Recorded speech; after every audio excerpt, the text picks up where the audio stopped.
வணக்கம் மகளே. இன்றைக்கி நாங்கள் எங்கே பார்க்க போகிறோம்னு சொன்னால் வட மாகாணத்திலே யாழ் மாவட்டத்திலே வடமராட்சி என்னும் இடத்துல வல்வெடுத்துறை என்னும் நகரத்தை இன்றைக்கு நாங்கள் பார்க்க போகிறோம்.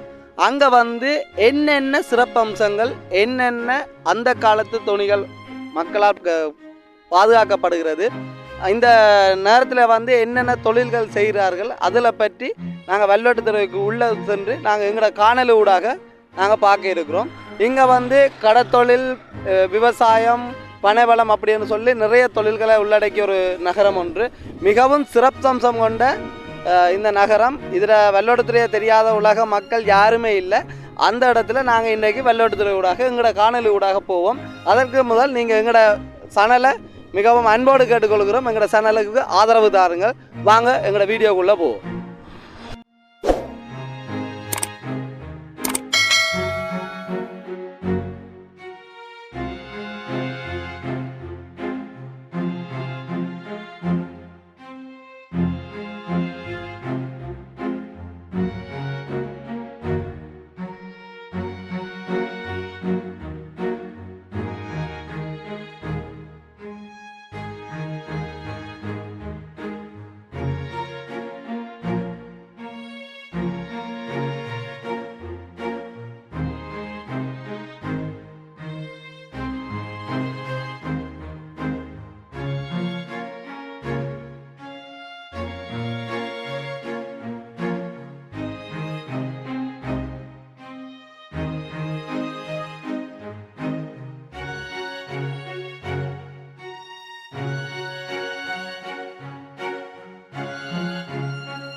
அன்பு சொந்தங்கள், இன்றைக்கு நாங்கள் எங்கே நிற்கிறோம்னு பார்த்தா வல்வெடுத்துறையில் வரலாறுகளையும் அதனுடைய மகிமைகளையும் பார்க்குறக்காக வந்திருக்கிறோம். இந்த நாளில் முதல் கட்டமாக நாங்கள் இந்த ஊரணி ஊற்று என்று சொல்லப்படுகின்ற இந்த ஊற்றை பற்றி கொஞ்சம் பார்க்க வந்திருக்கிறோம். இந்த ஊற்று கிட்டத்தட்ட 100 வருட காலமாக நல்ல ஒரு ஊற்று. இதில் நிறைய பயனாளிகள் பயனடைந்து சிறுவர்களூடாக எல்லோருமே குளிக்கக்கூடிய ஒரு ஊற்று, ஒரு நல்ல தண்ணி ஊற்று.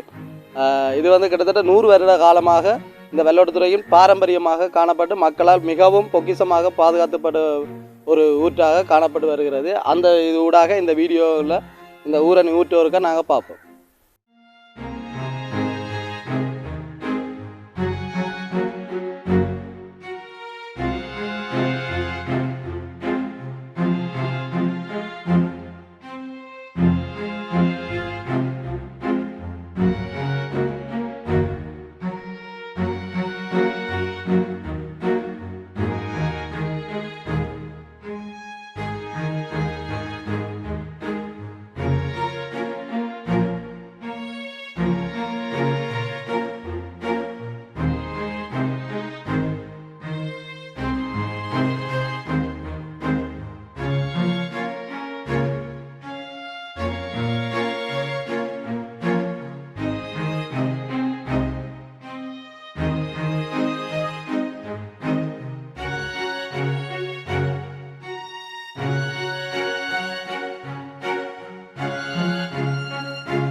அன்பு சொந்தங்களே, இன்றைய வல்லோட்டுத்துறையின் பாரம்பரியங்களை பார்த்து கொண்டிருக்கின்ற வேளையிலே இந்த தீர்த்த கிணறு, அதாவது வல்வையில் உள்ள அனைத்து கோயில்களிலும் சாமி தீர்த்தமாறுகின்ற இடம்தான் இந்த புனிதமான தீர்த்த கிணறு, தீர்த்தக்கரை. இந்த தீர்த்தக்கரை என்ற மகிமையும் வல்லோட்டுத்துறையில் மிகவும் பாதுகாக்கப்பட்டு மக்களினால் மிகவும் சுத்திகரிக்கப்பட்டு இருக்கின்ற இடம்தான் இந்த சாமி தீர்த்தமாடுகின்ற இந்த கடல் கேணி.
மொத்தமாக நாங்கள் வெள்ளுவட்டுத்துறையின் பாரம்பரியங்களின் ஊடாக பார்க்க போகிறது என்னென்னு சொன்னால் இந்த இடம் வந்து வெள்ளுவட்டுத்துறை ரேவடி ஐக்கிய இளைஞர் விளையாட்டுக் கழகம். இதில் என்ன சிறப்பு அம்சம்னு சொன்னால் உங்கள் எல்லாருக்கும் தெரிந்த ஒரு ஆலிக்குமரன் ஆனந்தன், அதாவது 7 சாதனைகளை இந்த இந்தியா பாக்கு நீரினை கடந்து சென்ற சாதனையாளர், ஒரு கிண்ண சாதனையாளர். இதே கடற்கரை வாசல் ஊடாகத்தான் இந்த பாக்கு நீரினை 7 தடவைகள் கடந்து சென்றார். அவரின் ஞாபகத்தமாக அரசாங்கத்தினால் கட்டி கொடுக்கப்பட்ட இந்த நீச்சல் தடாகமும் அவரின் ஞாபகத்தமாக இங்கே பல கோடி செலவில் செய்யப்பட்டு இருக்கிறது. அடுத்த கட்டம் பார்க்க போனோம்னு சொன்னால் இந்த நங்கூரம், அதாவது இந்த நங்கூரம் வந்து ஒரு பெரிய ஒரு கப்பலின் தாங்கி, இந்த கப்பலின் தாங்கி தான் இதை நாங்கள் நங்கூரம்னு சொல்லுவோம். இதுவும் வந்து ஒரு பாரம்பரியமாக இந்த ரேவடி இளைஞர்களால் வந்து இது பாரம்பரியமாக நாங்கள் பாதுகாக்கப்பட்டு வருகின்றோம். அந்த வகையில் இதுவும் ஒரு வரலாறு மிக்க ஒரு நங்கூரம். இந்த நங்கூரத்தை பற்றி நாங்கள் சொல்லி ஆகணும். அடுத்த கட்டம் நீங்கள் பார்க்க போகிறோன்னு சொன்னால் இந்த ரேவடியில் வந்து இந்த இதில் வந்து சாதனை புரிந்த சாதனையாளர்கள் சொல்லில் அடங்க இயலாத அளவுக்கு சாதனையாளர்கள் இந்த ரேவடி கடற்கரையின் ஊடாக இருக்கின்றார்கள். நாங்கள் அடுத்த கட்டம் பாருங்கள், அன்னைப்பூரணி கப்பல். அன்னைப்பூரணி கப்பலும் வந்து இதே இடத்திலிருந்து தான் அமெரிக்கா சென்ற 1933ஆம் ஆண்டு ஒரு தமிழனால் வந்து அலங்கேறப்பட்ட அந்த கப்பல், அதுக்கும் இதே இடத்துல இருந்து தான் அமெரிக்காவுக்கு சென்றது. குமுதினி படகு, எல்லோருக்குமே தெரிந்த, தமிழர்களுக்கு தெரிந்த ஒரு குமுதினி படகு. அதன் திருத்த காரணங்கள் வந்தும் இதே இடத்துல தான், இந்த இடத்துல வந்து தான் ஒரு வருட காலமாக வந்து இருந்து அதற்குரிய முழு வேலைகளையும் செய்து இப்போது அது தனது தேவையினை தொடர்ந்து கொண்டு இருக்கிறது. மக்களின் தீவகத்தின் ஊடாக அதில் தேவைகள் போய்கொண்டபடியில் வந்து அனைத்து வல்லையர்களும் பயன்படுத்தப்படுகின்ற இந்த ஒரு விளையாட்டுக் கழகம். இதில் வந்து ஞாயிறு இல்லாமல் ஒவ்வொரு நாளும், அதாவது கிழமைகளில் 7 நாட்களும் வந்து இந்த மைதானத்தை வந்து சிறுவர்களும் சரி பெரியோர்களும் சரி தங்களுடைய இழப்பாறுதல்களை வந்து நாங்கள் இந்த இடத்துல வந்து செய்து கொண்டிருக்கிறோம். இது வந்து வெள்ளுவட்டுத்துறையில் வந்து ஒரு ரேவடி என்றாலே ஒரு பெரும் பேர் மிக்க ஒரு இடம் ஒன்று இந்த இடம்.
இடம் பாருங்க, இது என்னென்று நிறைய பேருக்கு தெரிஞ்சிருக்கும்.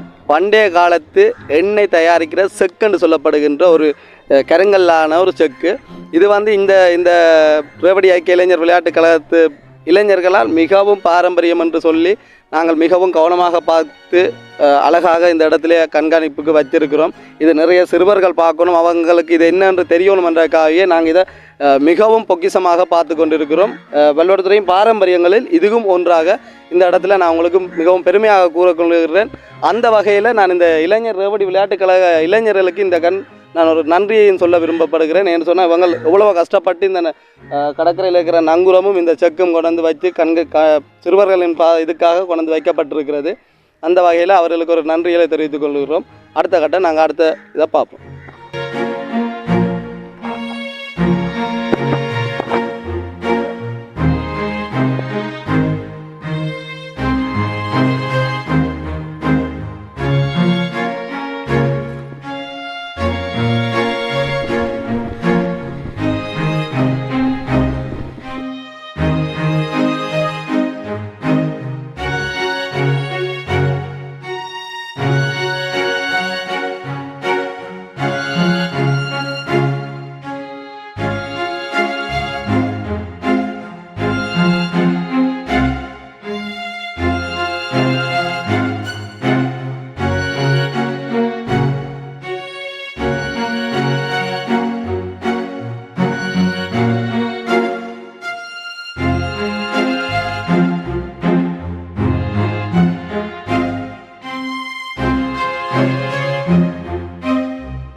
கொடுக்கிறதான் ஆலிக்குமரன் ஆனந்தன் அவர்களுடைய சாதனைக்காக இந்த அரசாங்கத்தினால் கட்டி கொடுக்கப்பட்ட பல கோடி செலவில் கட்டி கொடுக்கப்பட்ட இந்த நீச்சல் தடாகம். இதில் வந்து நிறைய சிறுவர்கள் பெரியவர்கள் எல்லோரும் சேர்ந்து இந்த நீச்சல் தடாகத்தில் நீச்சல் பயிற்சிகள் நடைபெற்று அதற்குரிய வெற்றி முடிவுகளும் இங்கே சில நேரங்களிலே கொடுக்கப்படுகிறது. அதற்கான பார்வையாளருக்கான இடவசதிகள், பெண்களுக்கான பாதுகாப்புக்கான அவர்களோட உடுப்பு உடைகள் மாற்றுவதற்கு அறைகள், ஆண்களுக்கான அறைகள், சிறுவர்களுக்கான பாதுகாப்பு அனைத்துமே இங்கே செய்து கொடுக்கப்படுகின்ற இந்த ஆலிக்குமரன் ஆனந்தனின் நீச்சல் தடாகத்தில் அது இருக்கிற சிறப்பு அம்சங்கள்.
அடுத்த கட்டம் நாங்கள் பார்க்க போகிறோம் என்னென்னு சொன்னால், உலகம் பூரா அறிந்திருக்கின்ற பட்டப்போட்டி திருவிழா.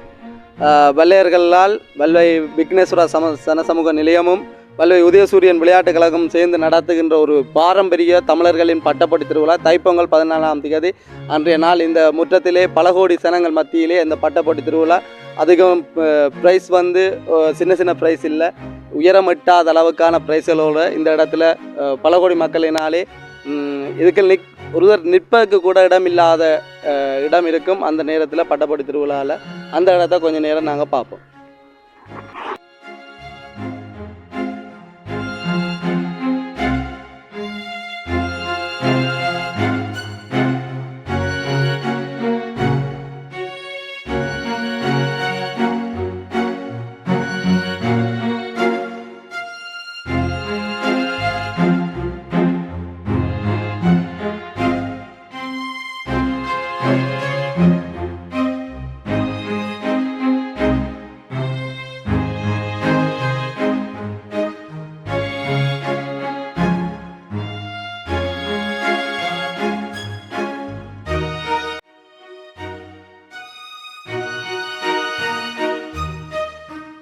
இந்த சேனலை விருப்பப்பட்டு நீங்கள் சப்ஸ்கிரைப் பண்ணுங்கள், அதோட லைக் பண்ணுங்கள், கமெண்ட்ஸ் பண்ணுங்கள், மறக்காமல் பெல் பட்டனை கிளிக் பண்ணுங்கள்.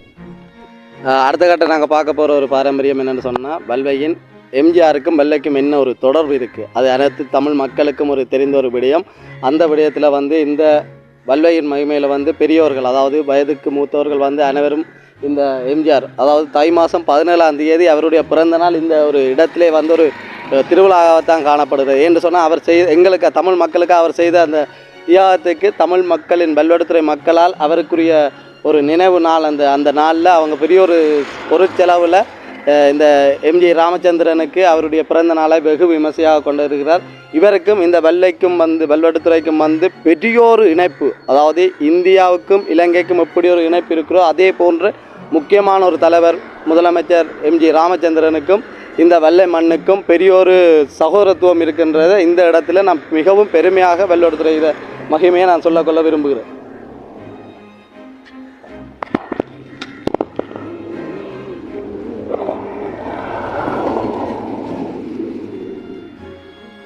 வல்வை முத்துமாரியம்மன் யாருவா கோடியாக்கரையிலிருந்து இங்கே தஞ்சம் புகுந்து வந்த தாயை நாங்கள் மிகவும் பாரம்பரியமாக இந்த இடத்திலே வைத்து அவருக்குரிய எல்லா வசதிகளையும் செய்து கொடுத்து வல்லையர்களாலே உலகத்திலேயே அனைவருக்கும் தெரிந்த ஒரு விடயம் தாய் தீர்த்தமாடி செல்லுகின்ற அந்த ஒரு நாள், அதாவது இந்திர விழா.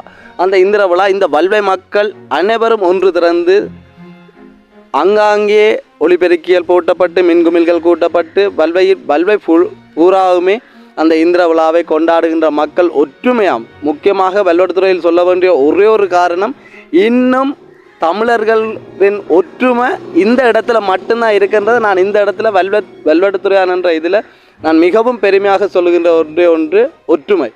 அதே போன்றுதான் இந்த தாய்க்கு இந்திர விழாவன்று அனைத்து வல்வேர்களாலும் செய்யப்படுகின்ற அந்த தீர்த்த திருவிழா மிகவும் சிறப்பாக உலகம் பூரா அறியக்கூடிய ஒரு தெய்வம்தான் இந்த வல்வை முத்துமாரியம்மன் கோவில்.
அடுத்த கட்டம் நாங்கள் பார்க்க போகிறோம் என்னென்னு சொன்னால், இந்த துளாய் கிணறு வல்லையர்களாலே இந்த குட்டணை பிள்ளையார் கோயில் ஆலயத்தில் இந்த துளாய் கிணறு மிகவும் பாரம்பரியம் ஒன்று. ஆனால் இப்போ எவ்வளவோ வசதிகள் வந்த போதிலும் இதை மாற்றாமல் இருப்பதற்கு காரணம் பழைய காலத்து அழியக்கூடாது என்பதற்காக இந்த துளாய் கிணறு. இப்போத்த சிறுவர்களுக்கு இந்த கிணத்துல மகிமை தெரியுமா என்பது தெரியவில்லை. ஆனால் கண்டிப்பாக பெரியவர்களுக்கு இது தெரிந்திருக்கும். இந்த துளாய் கிணறு எப்படி எந்த காலத்தில் இது உருவாக்கப்பட்டது, இந்த கிணறுக்குரிய மகிமைகளுக்காகவே இந்த கிணத்தை இன்னும் இப்பத்த காலகட்டத்துக்கு இன்னும் மாற்றாமல் இருக்கிற காரணம் இந்த துளாய் கிணறு. இதை வெள்ளடுத்துறை மக்கள் மிகவும் பாரம்பரியங்களில் ஒன்றாக மிகவும் பாதுகாத்து கொண்டிருக்கின்ற ஒரு விடயம் இந்த கிணறு. இது கிட்டத்தட்ட 70 வருஷத்துக்கு மேலாக இந்த கிணறு பாவிக்கப்பட்டு கொண்டிருக்கிறது. அந்த வகையில் தான் இந்த துளாயும் இன்னும் மாற்றாமல் இந்த காலகட்டத்தின் இந்த விஞ்ஞான வளர்ச்சிக்கும் மத்தியிலும் இது இன்னும் மாற்றாமல் இருக்கிற காரணம் இதுதான்.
நாங்கள் பார்க்க போகிறது வந்து வல்வடுத்துறையில் தீர்வில் பூங்கா. சிறுவர்களுக்காகவே இப்போது அலங்கேறி காத்திருக்கிறது இந்த பூங்கா.